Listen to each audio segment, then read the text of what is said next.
today we continue with the same lesson, that is chapter number 12, insulation. And today we will be doing with the differential rate of heating of land and water. So as you all know that land gets heated faster and cools faster, whereas water body gets heated slowly and cools slowly. And this is due to the variation in the properties of land and water. So since there is a variation in the properties of land and water, okay, this is responsible for the differential rate of absorption and the radiation of heat. So now let's see the properties of water and land. First one, land is opaque whereas water is transparent. So only the surface of the land will be heated being opaque. Okay, only the surface thin layer of the earth surface will be heated since land is opaque. You can see the insulation penetrates up to only 1 meter. You can see in the diagram here. And the heat obtained by the unit of land is more. Okay, whereas in case of water body, water is transparent. Therefore, the insulation penetrates to a greater depth, that is around 20 meters, and the heat gained by unit of water is less as the heat spreads over larger area. So this is one of the reasons, okay, why there is a differential rate of heating of land and water, or the cooling of land and water. Land is opaque whereas water is transparent. Number 2 is land is stationary and water is mobile. You know that land cannot move, or it cannot be shifted from one place to another. The heated land mass cannot go and join with the cold land. Whereas water is mobile. It's due to the movement of the waves and the tides. Okay.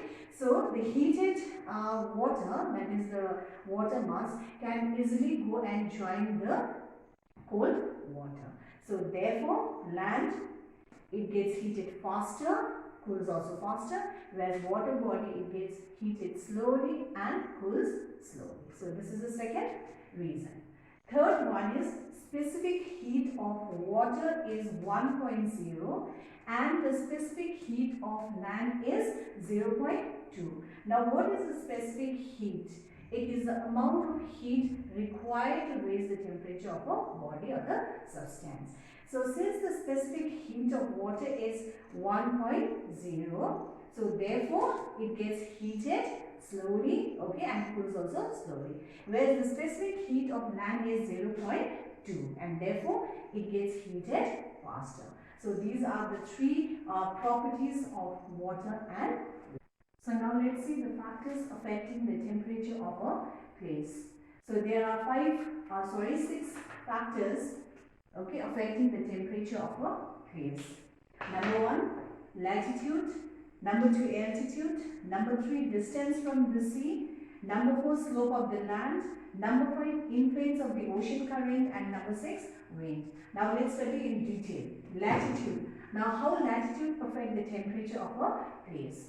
What is a latitude? It's an angular distance of a place located either north or south of the equator. Okay.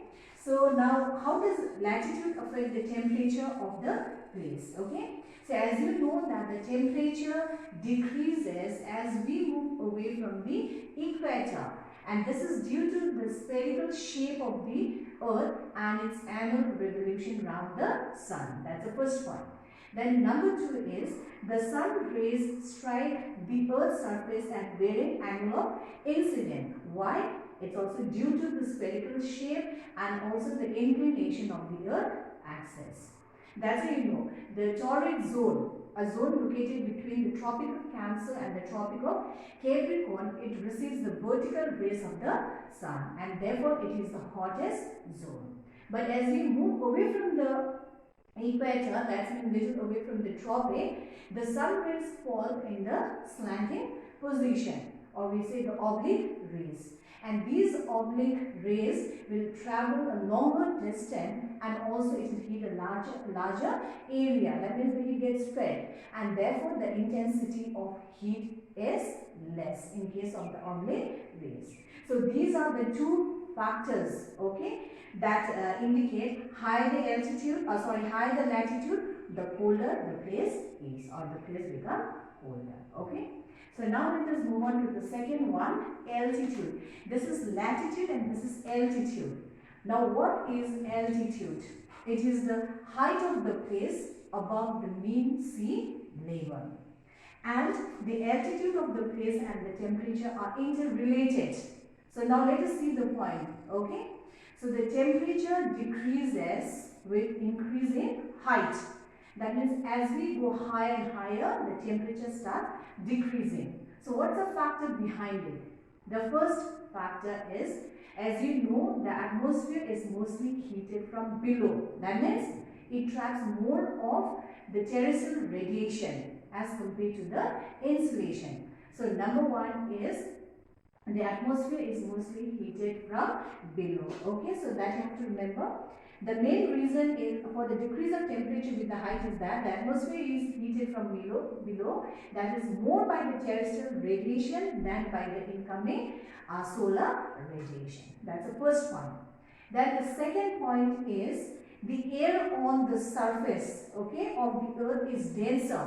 Why? Because it has more of water vapor, carbon dioxide, isn't it? And hence the capacity to trap the heat in the lower layer of the atmosphere is more than at a higher altitude.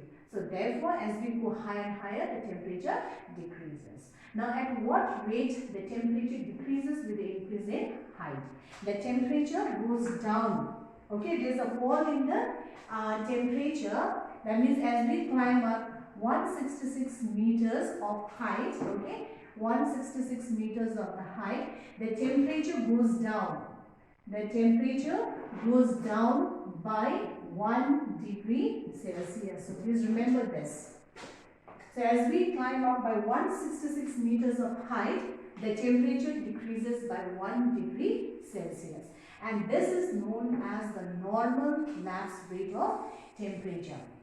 So that's why, okay, it is cooler at the top of the mountain, okay, at the mountain top during the summer season than on the plains, okay. Like at the bottom, or why hill resorts in the summer, especially in the tropical countries, have a pleasant climate than the plains. So this is the reason. That is, as we go higher up, the temperature starts decreasing. And at what rate?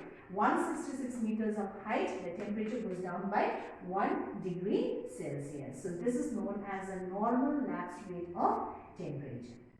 Now the third point is distance from the sea. Now as you know that the places which are located close to the sea will have a maritime, oceanic or the moderate climate because they have the cooling effect of the sea. Whereas the places which are located far away from the sea, they have extreme climate or they have the continental type of climate. That is very hot in summer and very cool in winters. So take the example Mumbai. So Mumbai is a coastal city. It is situated on the west coast of India. So therefore it has the annual range of temperature of Mumbai is less because it's affected by the sea. Whereas take the example of Delhi, or you can take the example of Nagpur. So the annual range of temperature for those cities are quite high because these cities are away from the moderating influence of the sea.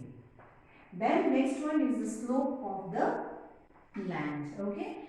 So this particular factor is more dominant in the temperate region where the insolation is more oblique. That means they receive the slanting rays of the sun. Okay. And in this region, that means in the temperate region, the south facing slope, okay, the south facing slope of the mountain receives, in the northern hemisphere that is, they receive more heat than the north facing slope.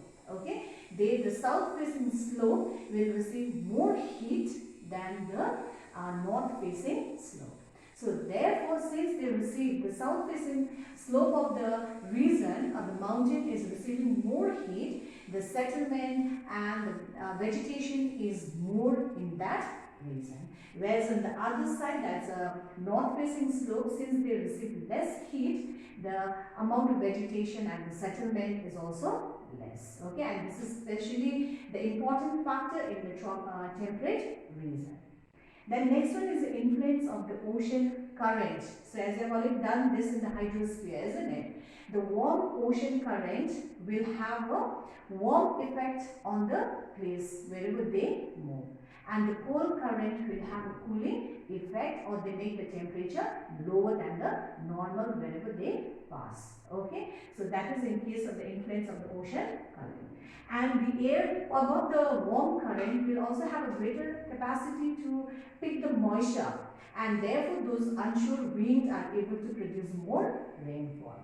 Whereas the wind, the cold wind, since the capacity to trap the moisture is less, and therefore they give less rain or no rainfall at all.